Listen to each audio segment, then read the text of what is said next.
Christ is the absolute owner. Go out to your car this afternoon and you just stop in your tracks and look at it. And you recognize that's His. Look at yourself in the mirror. Those eyeballs in your head, those are His. Your hand, it's His. He can take it away from you. Many of you are familiar with Abraham Kuyper's quote, "There is not a square inch in the whole domain of our human existence over which Christ, who is sovereign over all, does not cry, 'Mine.'" It is His. You ever thought, here comes the guy with legion. The demons say, "Lord, they're pleading with Him. Let us go into those pigs." Okay, go. They went into the pigs. Pigs all freak out and they run down the hill and they all die. You say, wow. Was that a gracious thing for the Lord to do to these swine herders? Kind of destroyed their produce. But you see, it wasn't theirs. Those pigs are His.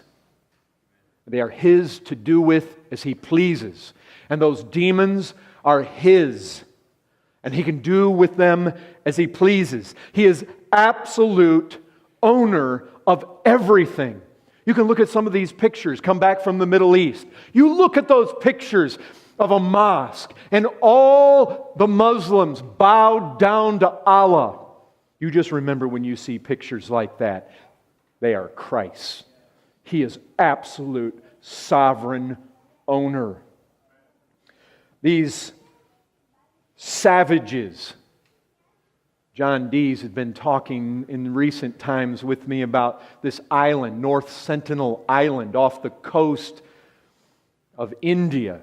It's one of the darkest places, savages, most unreached places on the face of the earth. It's probably the least reached place. Jesus says, "Mine." They are mine. He owns it all. In this parable, all is His. All are His servants. You notice how this just the gist of this runs? Matthew 25.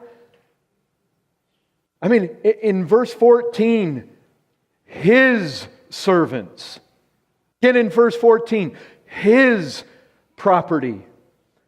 That's the flavor that you get here. In verse 27, my money. He says, "I should have received what was my own with interest. All is His. All shall answer to Him." You see, brethren, we live the Christian life, and sometimes we encourage one another. Lay everything on the altar. We think about, unless you forsake all that you have, you cannot be His disciple. You see what Jesus is saying? Unless you recognize the reality of who owns everything, you can't be my disciple. That's what He's saying. They're at the end of Luke 14. This is the reality.